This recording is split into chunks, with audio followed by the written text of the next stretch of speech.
If you have leftover baked goods from the holiday and you're not sure how exactly to store them, I've got a guide that'll help you.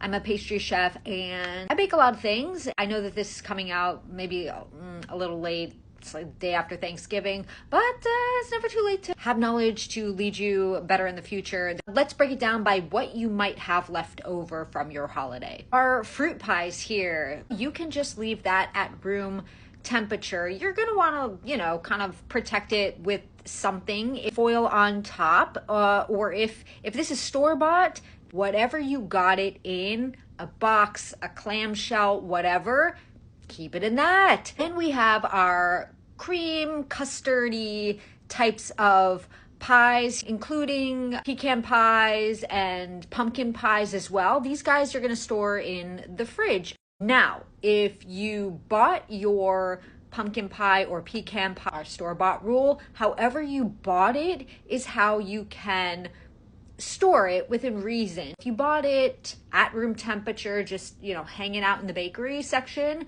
that is fine. Of course, you can always err on the side of caution and put it in the fridge. That's not going to ruin it or be bad for it, but if you have limited room in your fridge, that's how you can prioritize it. So this is a loaf cake. You may recognize it as like a banana bread. These can be at room temperature on your counter. Of course, cover it with something. But then if you're feeling fancy and you're gonna frost it, then we're moving into new territory here. So anything that is frosted, this picture especially, because it has fruit on it. So if it's got fresh fruit on it, that bad boy's going into the fridge.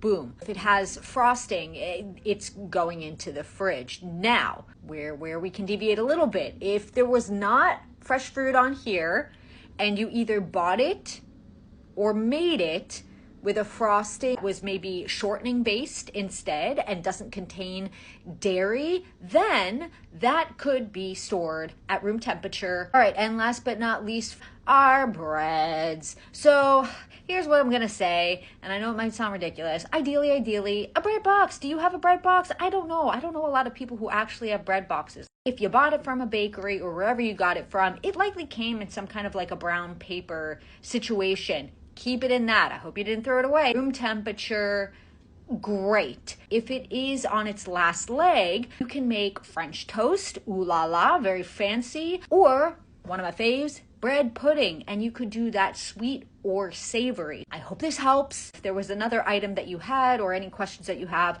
put it in the comments. Let me know. Enjoy any leftovers that you have. Leftovers are fun, and now you know how to store them.